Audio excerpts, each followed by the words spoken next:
Komutanım. Gelin.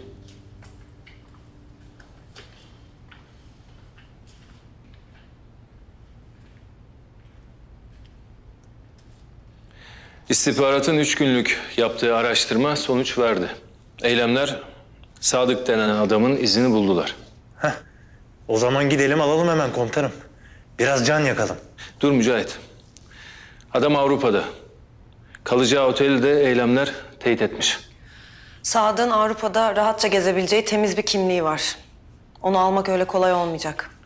Anlayacağınız çok gizli, çok sessiz bir operasyon yürütmeniz gerek beyler. Adamın kimliği temiz ve Avrupa'da. Yakalanırsanız sizi oradan kurtaramayız. Komutanım bu adamın Avrupa'da ne işi var peki? Ne işi olacak? Dragan'ın sözde kuracağı devlet için çalışıyorlardır. Anlaşılan yine birileri bol bol marullayacak komutanım. Aynen öyle. Operasyonumuzun 2 ayağı olacak. Birincisi Sadık'ı dinlemeye almak, ikincisi de Sadık'ın kendisini almak. Sadık'ın kimlerle buluşup ne konuşacağı, ne planlar yapacağını öğrenmek en az onu almamız kadar önemli. Otelle ilgili her şey ayarlandı. Gerekli teçhizatımız da hazır. Hemen yola çıkacaksınız beyler. Eylem de sizinle birlikte olacak. Unutmayın. Temiz, sessiz ve sakin bir operasyon bu. Gürültü yaparsanız bedeli ağır olur. Anlaşıldı mı? Anlaşıldı komutanım.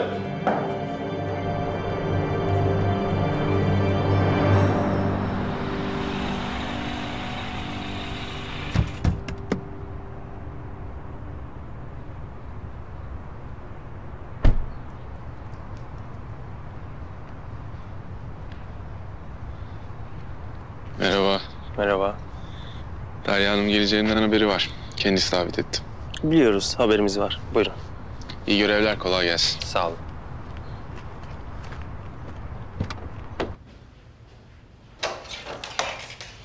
Hoş geldiniz. Merhaba.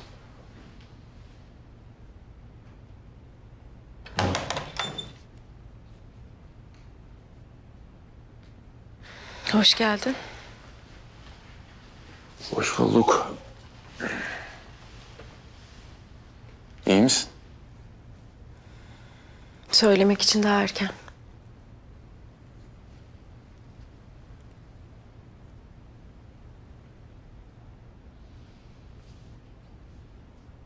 Niye çağırdın beni? Hırsını alamadın mı? Bizi biraz yalnız bırakır mısın? Tabii Derya Hanım.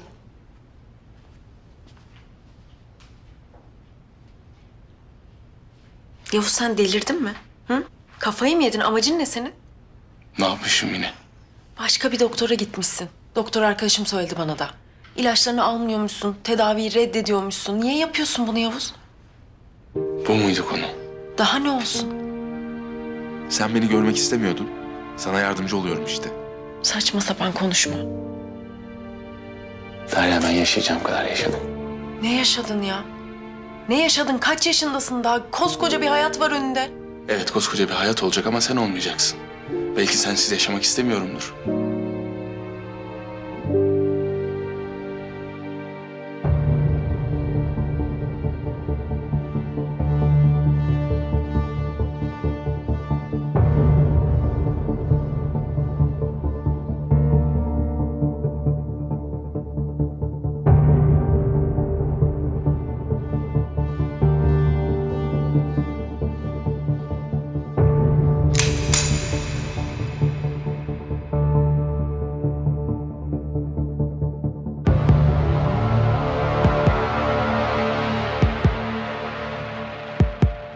Yavuz sana yalvarıyorum. Lütfen yarın doktora git, ilaçlarına başla. İç organları iflas ediyor dedi, aklım çıktı ya. Ya sen benden nefret etmiyor muydun? Niye bu kadar umursuyorsun? Evet ediyorum. Sana kırgınım, kızgınım. Ama benim için hala önemlisin. Neden? Çünkü seni hala çok seviyorum Yavuz. Ömrünün sonuna kadar da sevecekmişim gibi geliyor. Ama senin aklın almıyor tabii bunu. Almıyor, almaz. Bir insanı her şeyle seviyorsundur ya da sevmiyorsundur. Bana yalan söyledin Yavuz. Bir kez de değil, defalarca. Oo, yine aynı konular. Ben hep ona diyeceğimi dedim. Ben demedim. Burada durup senin ölmeni beklemeyeceğim ben, tamam mı? En azından bu kadarını borçlusun bana. Ben kimseye bir şey borçlu değilim.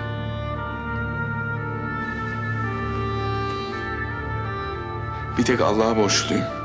Bir de vatanıma, bayrağıma. Evet, seni çok üzdüm. Lanet olsun. Bu hale gelmene de sebep oldum. İçimi yiyor Derya. Bırak öleyim. Hiçbir şey olmazsa kimseye de bir şey olmaz. Tamam. Hadi tekrar geçmiş olsun. Yavuz.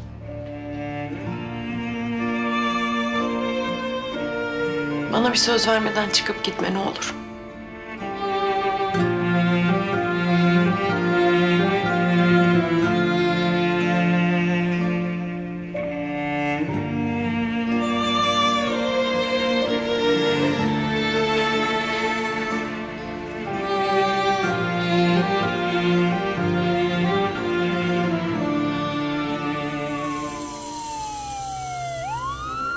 Ne oluyor? Bu ses nedir?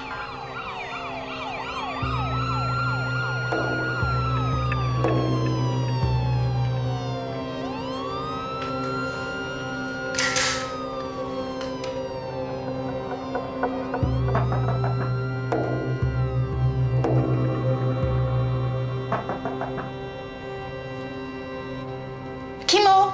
Biziz.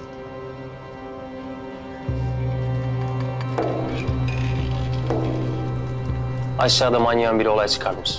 Etrafa ateş ediyormuş. Polis ve ambulanslar da onun için gelmiş. Haber vereyim dedim. Anladım. Teşekkürler. İyi günler. İyi günler.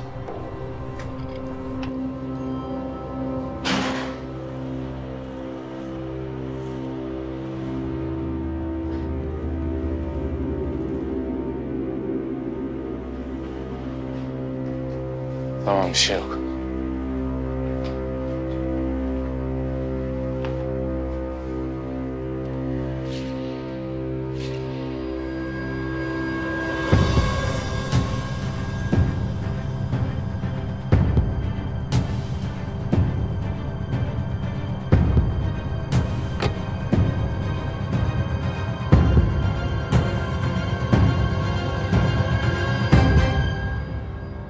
Ne yaptınız abi? Fatma teyzeyle anlaştınız mı? Sakinleştiniz mi biraz? Yok be çaylakım. Takmış kafaya. Meğer başından beri derdi buymuş. Ne yapacaksınız peki? Ne yapacağım oğlum? Sümüklü Saadet'le evlenip çoluğa çocuğa karışmayacağım herhalde. Ulan bu devirde ne beşiği ne kertmesi arkadaş anlamadım ya. Öyle deme be abicim. Yani belki güzelleşmiştir kız. Çaylak.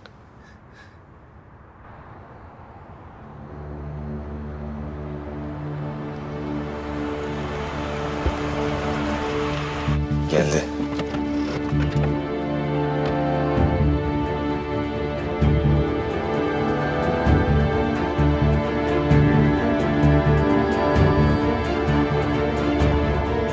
Yarısı içeride.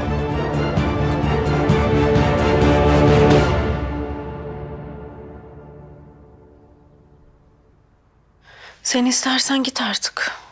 İşin gücün vardır. Yo, iyiyim böyle.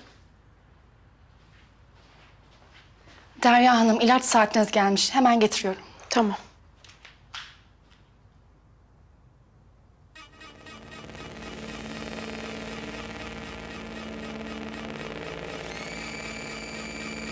Geliyor musunuz? Burası hazır. Yavuz hala orada mı? Evet, burada. Güzel. Benim biraz vakte ihtiyacım var. Yarım saat kadar. Tamam. Yavuz'u sakın bırakma. Asıl işim onunla. Merak etmeyin.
My friend.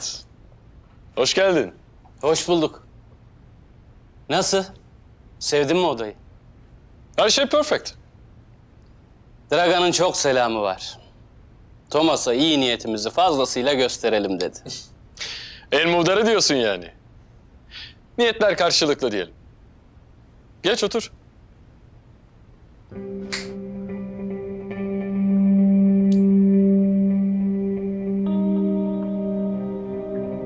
Ne içeriz?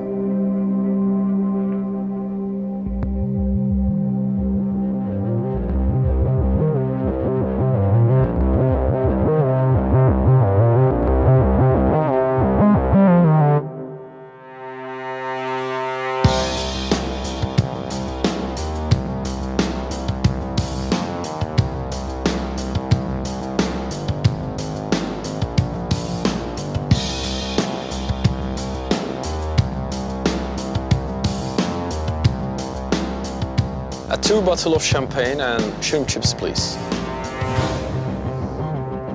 Ses temiz. Tamamdır. Güzel.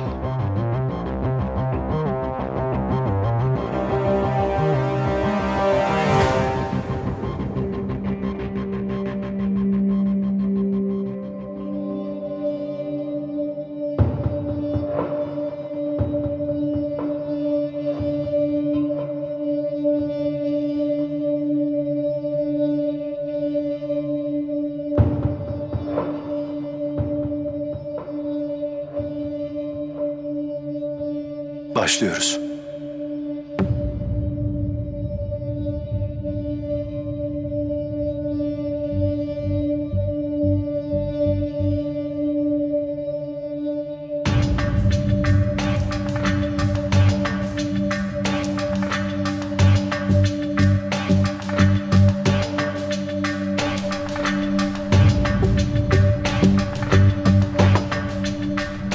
Hayırdır, ne oldu? Ne diyor bu ya? Açsana camı, bir şeyler anlatmaya çalışıyor. Buyur hemşerim, ne diyorsun?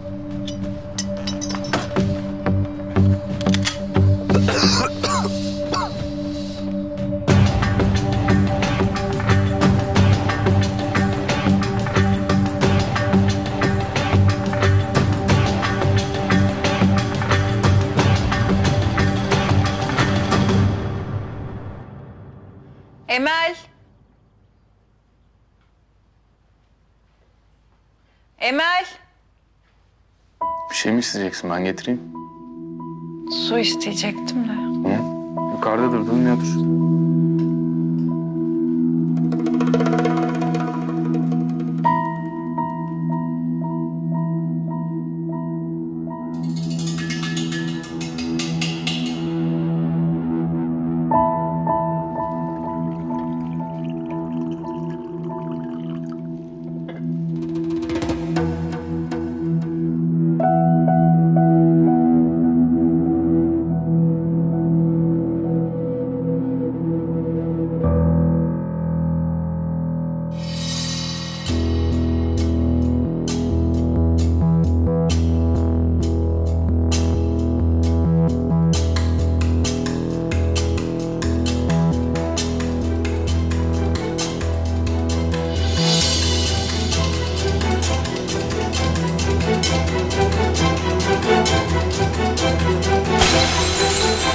Yavuz.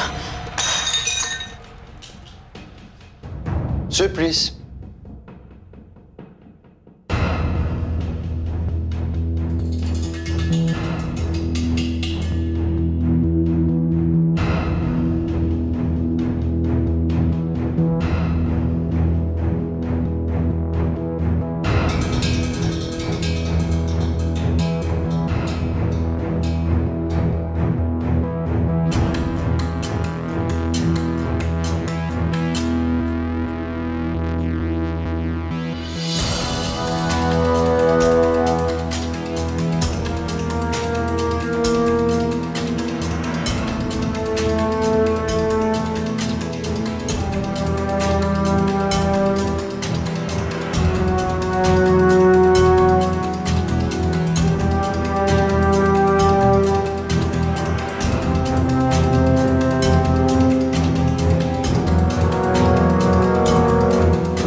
Dragan dediği kadar cömertmiş doğrusu. Bu daha başlangıç Thomas. Geldiği yerde bundan daha çok var. Dragan eğer memnun kalırsa her ay devamı gelecek. Para alışverişi başladı. Başlasın. Biz tepelerine bindiğimizde ne yapacaklar bakalım. O zaman iş konuşalım. Güvenilir adamlar mı bunlar? Herkesin ortasında iş konuşamam. Seninkiler ne kadar güvenilirse o kadar. Güven. Zor mesele. Özellikle bu işte.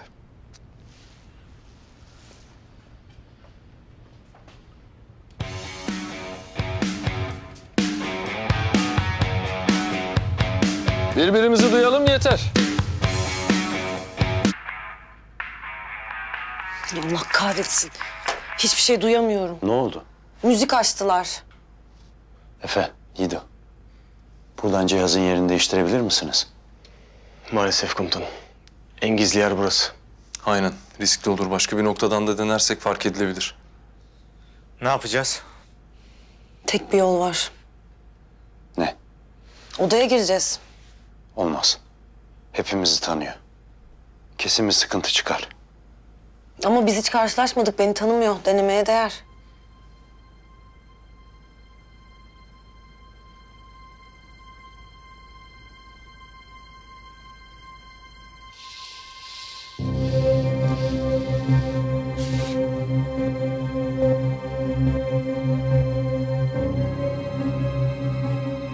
Aptal olduğunu biliyordum da eceline bu kadar susadığını bilmiyordum Dragan. Yani evinize gelmiş misafire böyle davranmak ayıp olmuyor mu biraz Yavuz? Üstelik kafanıza bu kadar silah dayanmışken.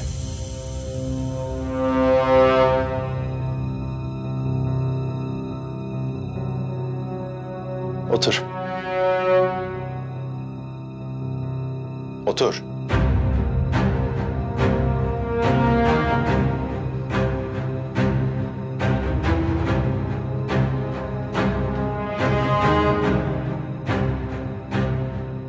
Hiç öyle sağına soluna bakınma. Mahallenin her yerine adamlarımı yerleştirdim Yavuz. En ufak bir yanlış hareketinde öldürmeye komşularından başlarım. Buradan canlı çıkabileceğinizi mi düşünüyorsun? Vallahi benim buradan canlı çıkmak gibi bir niyetim yok savcı hanım.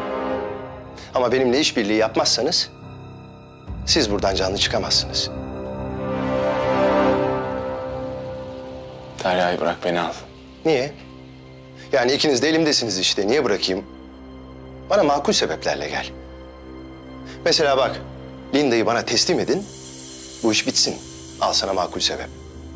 Ne diyor bu? Savcı hanım, sizin bu sevgiliniz yine işi olmayan şeylere burnunu sokmaya başladı. Tabii sizin bundan haberiniz yok. Böyle yattığınız yerde uyuyun. Gerçi yatmayıp ne yapacaksınız? Kör nişancı gibisiniz. Sakın. Bak bugün gerçekten merhametli bir günümde değilim. Sıkı veririm kafana. Beni ölümle mi tehdit ediyorsun? Pekala. Yapma. Yapma. Hop. Çok cesursun komutan. Gözünü bile kırpmadı, gördünüz mü? Çok cesurmuşsun.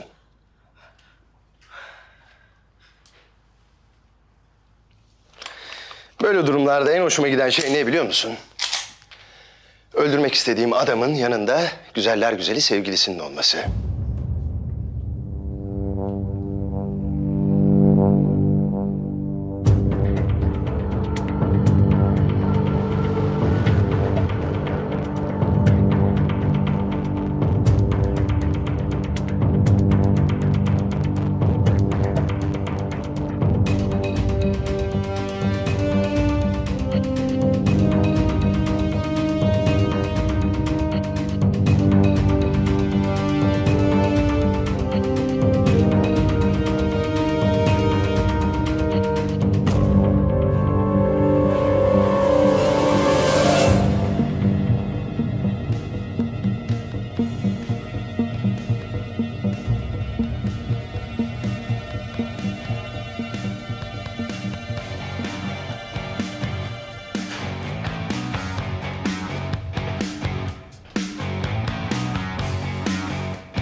Otel güzel ama servis zayıf.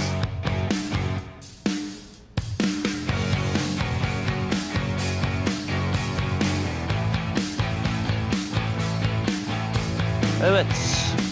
Ama siz bizim için çok önemli bir misafirsiniz. Tamamdır. Takdir edersiniz ki sizi en iyi şekilde ağırlamak için özen gösteriyoruz.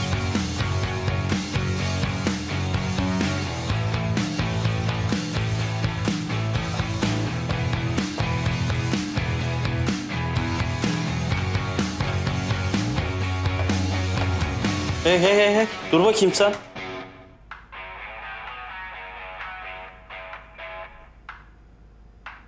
Ben nereden tanıyorum seni? Herif eylemi tanıdı mı acaba? Beyler hazır olun. Ha?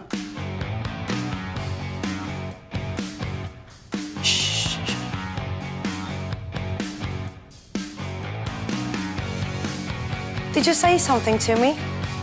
Is there a problem, sir? Ne diyor bu ya? Sen kime benzettin kızı?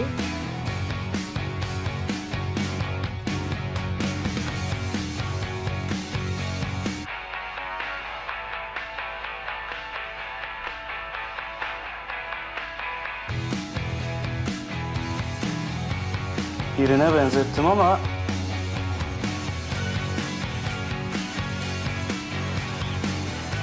değilmiş. Sen gör. Thank you. Have a nice day.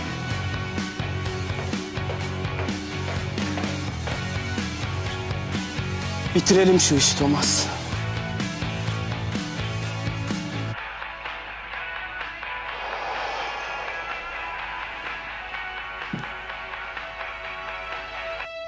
Sana canını alırım demiştim Yavuz. Ramak kaldı. Sen hayatımda gördüğüm en aşağılık, en korkak herifsin. Kızı bırak derdim benimle. Evet, derdim seninle. Ama seninle konuşarak anlaşılmıyor ki Yavuz. İlla beni böyle şeyler yapmaya itekliyorsun. Senden de adamlarından da korkmuyorum Dragan. Elinden geleni ardına koyma. Sen bir sus savcı hanım. Anladım, tamam. Sen de çok cesursun, senin de gözün kara, tamam. Ama Yavuz bunu kaldıramaz. Sevdiği bir kişinin daha gözlerinin önünde beyninin dağılmasını Yavuz kaldıramaz.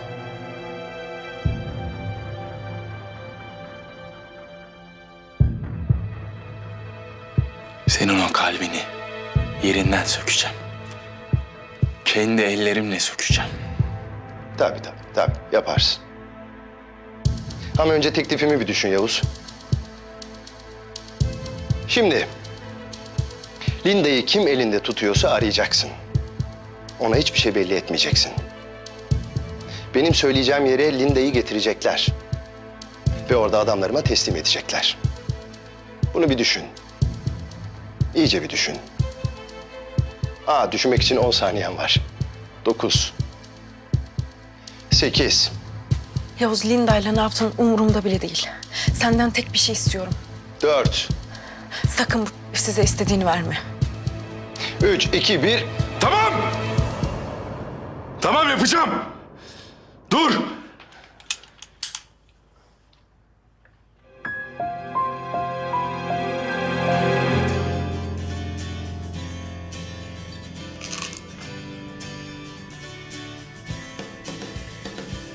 Devlet kurma yolunda çok önemli adımlar attık Thomas, biliyorsun. O yüzden de senin gibi dostlarımızın yardımına ihtiyaç duyuyoruz. Ama Türkler peşimizi bırakmıyor. Bizim de medyanın ve kamuoyunun güvenini kazanmak için yardıma ihtiyacımız var. Özellikle de sizin gibi yabancı dostlarımızın yardımına. Bu durumda güven kazanmak zor iş tabii. Açık sözlü olmak lazım. Daha düne kadar insanlık suçu işleyen bir örgütün özgürlük savaşçıları olduğunu ileri süreceğiz. Ama dikkatli adım atarsak bütün bunlar unutulur. Siz de Avrupa tarafından yasal olarak tanınan bir devlet olursunuz. Bize ve örgütümüze karşı her türlü desteği sağlayacağınızdan şüphem yok. Avrupa'nın her yerinde terörü beslememiz lazım.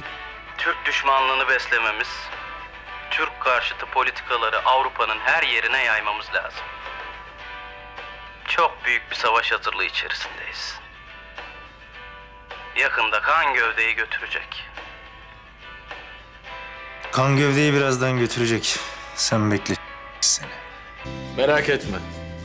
Artık beni Avrupa'daki temsilciniz gibi düşünün. Size ve örgütünüze buradan gerekli desteği sunacağım. O zaman anlaşmamıza.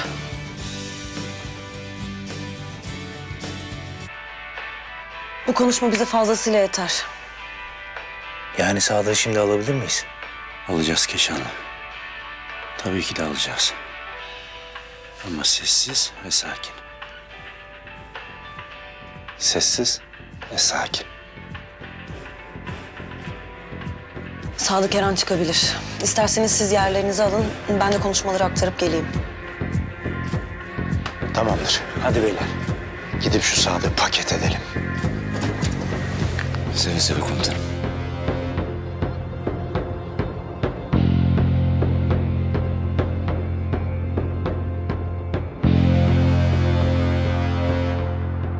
En ufak bir salaklık yaparsan savcı ölür. Sokağının herhangi bir yerinde bir polis görürsem savcı yine ölür. Unutma Yavuz. Mahallenin, sokağının, evinin her köşesinde adamların var. Nereye bıraksınlar Linda'yı? Maltepe'deki eski kağıt fabrikasına. Adamlarım orada bekliyor olacaklar. Onlara teslim etsinler.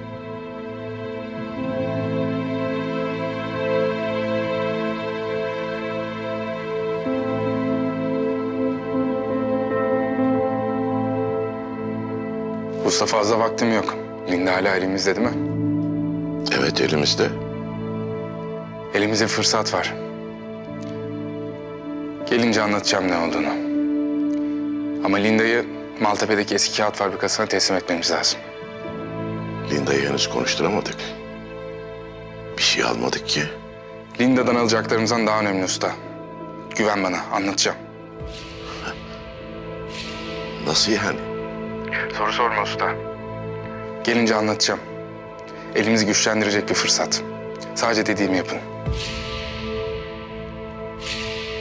Biraz gecikeceğim ben.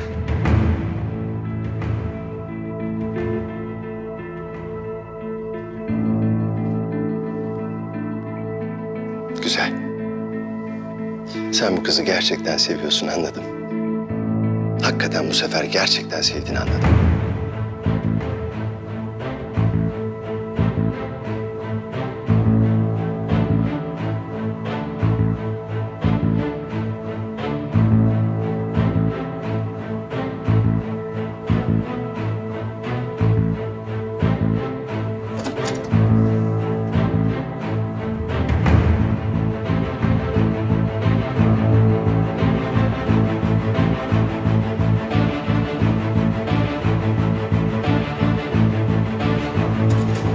Yarasa çıktı.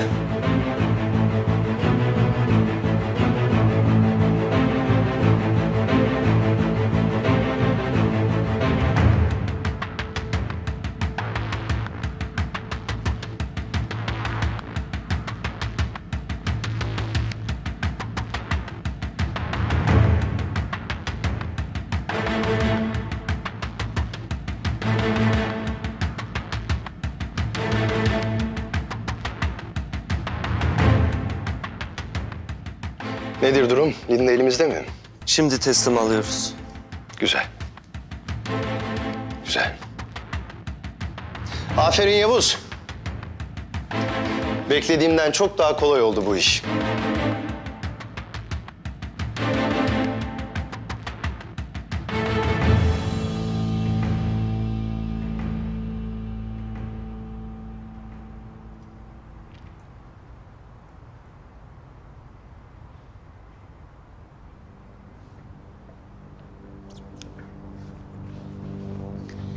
Yavuz'a selamlarımı ilet. Hiç merak etme, yakında kendini iletirsin. Bir daha görüşeceğimizi hiç sanmıyorum. Tatlı çocuk.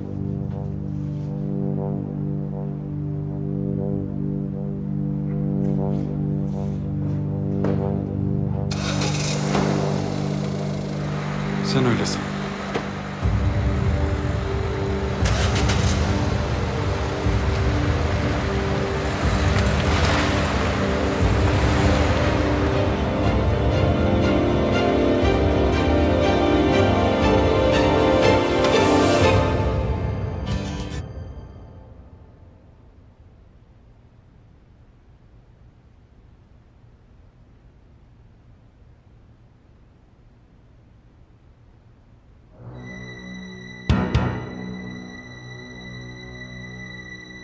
Thomas. İçerisi dinleniyor.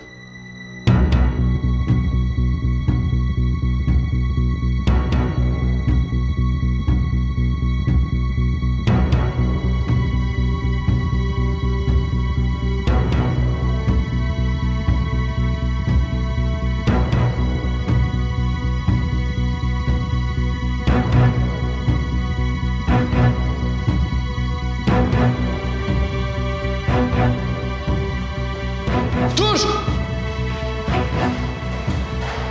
Yakalayın!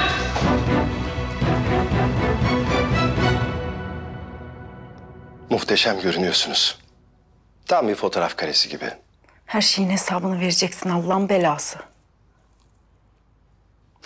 Sizin için nasıl bir ölüm hayal ediyorum biliyor musunuz? Cehennem ateşinde alev alev yanarak. Ne diyorsun lan sen? Gaz tamam. Lan senin derdin benimle. Derya'yı bırak. Derya'dan ne istiyorsun? Hiçbir şey. Tamamen zevk. Kişisel diyelim. Senin bana yaşattıklarının karşılığını vermek istiyorum. İkimiz de birbirimizin hayatından sevdiklerimizi çaldık, öyle değil mi? Aslında ne kadar çok ortak yönümüz var, değil mi Yavuz? Ben ölürüm. Biz ölürüz. Ama sen asla istediklerini yapamazsın. Yaptım bile.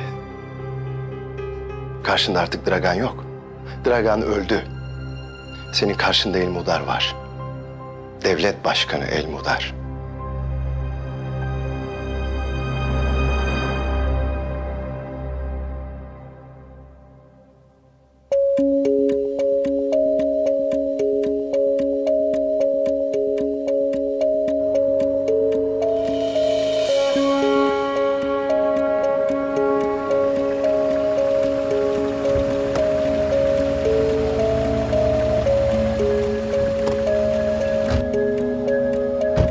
Burada işimiz bitti. Gidelim. Hay hay.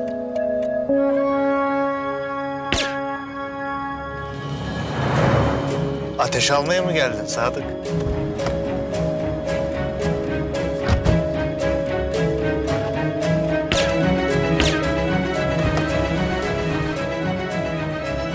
Ya nereye Sadık? Daha yeni başlıyoruz da. Silahını ver, silahını. İlerleyebiliriz. Burası tamam. Burası da tamam. Paket elimizde.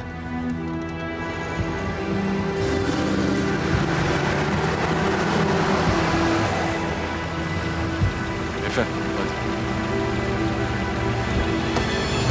hadi. İmdat! Yardım edin! Konuşma lan. Al sana ilk yardım.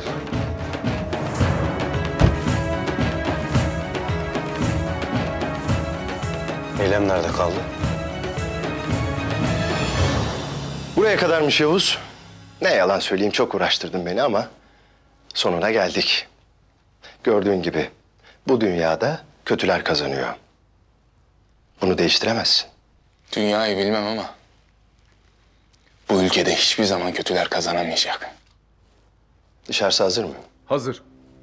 Aracı getirin. Buradan çıkıyoruz. Elveda Yavuz. Elveda savcım.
Sende bize ait bir şey var sanırım.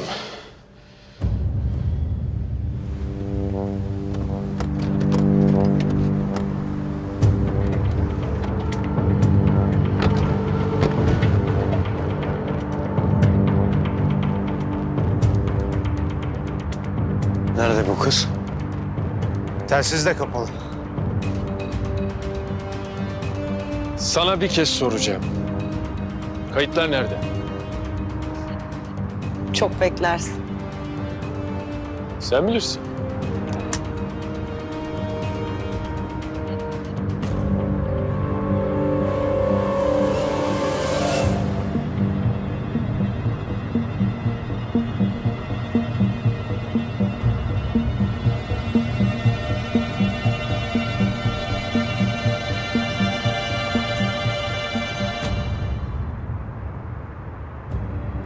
Komutanım.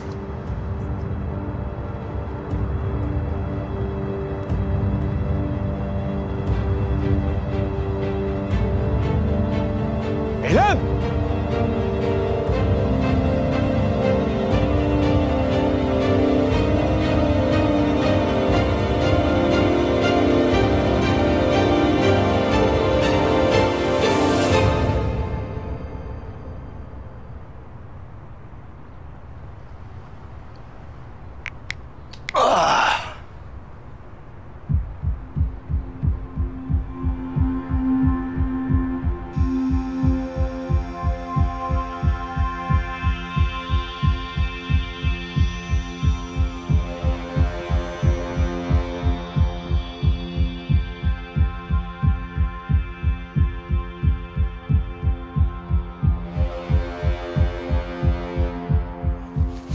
Yavuz, bir şey yapmamız lazım.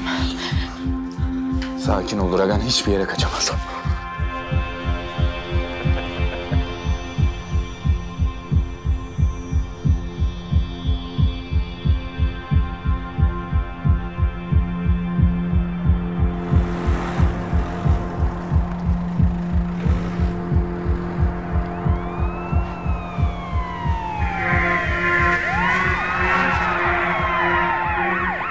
Nasıl yani?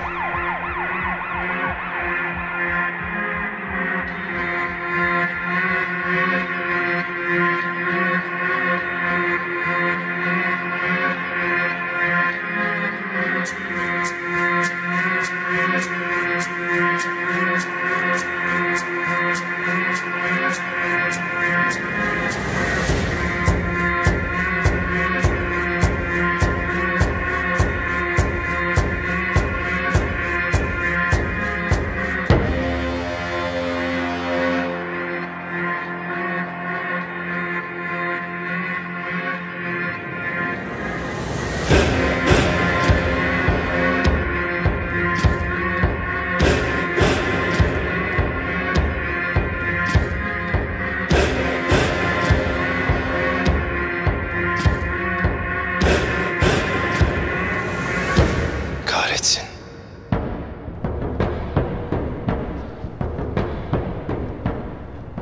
Arkadaşlar seni alacak Dragan. Biraz gecikeceğim ben. Gelince anlatacağım. Elimizi güçlendirecek bir fırsat. Sadece dediğimi yap. Biraz gecikeceğim ben.